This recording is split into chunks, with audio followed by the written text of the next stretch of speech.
Reserve বেঞ্চের পর্দায় সকল দর্শকদের স্বাগত জানাই। আজ আমরা এমন একজন ব্যক্তির মানুষের কাছে রয়েছি বা তার বাড়িতে এসেছি। আপনারা সকলেই তাকে চেনেন। বাংলার নয়, সারা ভারতবর্ষের ফুটবল জগতের নক্ষত্র, আমাদের সকলের প্রিয় সুব্রত ভট্টাচার্য।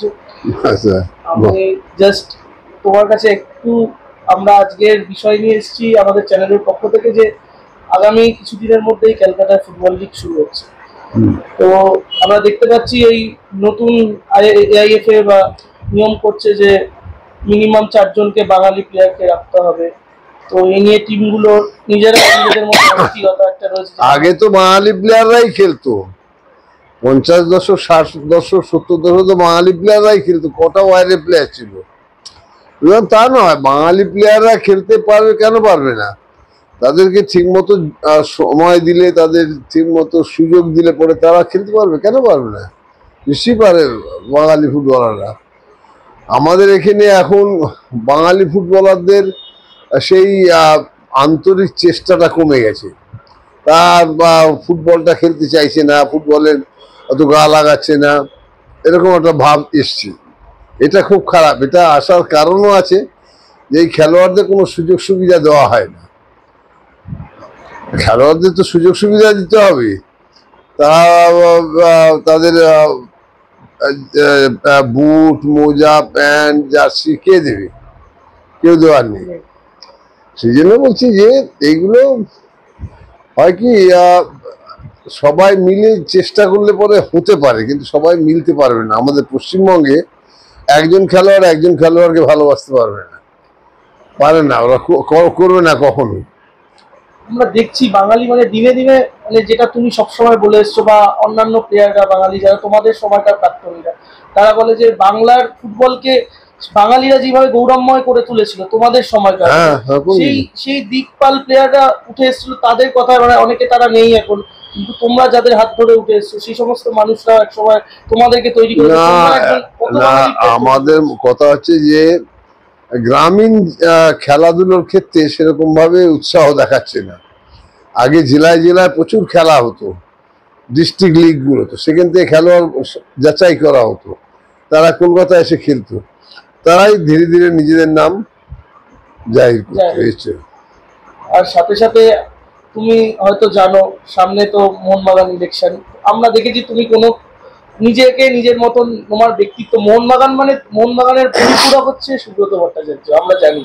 তো তুমি জাস্ট, যারা সমর্থক তারা কিছু চেনে না, শুধু মোহনবাগানকেই চেনে, সুব্রত ভট্টাচার্যকে চেনে, চুনি গোস্বামীকে চেনে, শৈলেন মান্নাকে চেনে। এই সমস্ত সমর্থকদের জন্য, সভ্য সমর্থকদের জন্য কিছু যদি বার্তা দাও এই সামনে। সভ্য সমর্থক ধীরে সুস্থে সঠিকভাবে এরা ইলেকশনটা করুক না, ভালো তো। আমাদের তো সেভাবে গুরুত্ব দেয়নি ইলেকশনে, সুতরাং আমরা যাব কেন?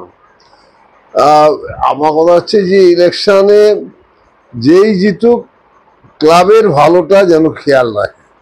ক্লাবের ভালো কিভাবে হয়, ক্লাবে কিভাবে খেলোয়াড় তৈরি করা যায়, যেটা 60 দশকে ছিল, 70 দশকে ছিল, এরকম ভাবে করতে হবে, তা নাহলে মুশকিল। আমরা জানি যে তোমার কাছে মা যেরকম, আমরা সবাই জানি, অনেকে যারা সাংবাদিকতা করে, যে তোমার কাছে মায়ের ভূমিকা কতখানি ছিল। আমার মা তো, আমি বড়ই হয়েছি মার জন্য। সেই শ্যামনগরের বাড়ি, আমরা এখনো জানি যে রোববার করে তুমি এখন ওখানে প্যাকটিস করা রেগুলার। এই রোববারে যাই আর কি। তো এখনো কি চলছে সেই প্র্যাকটিস তোমার? এখনো চলছে।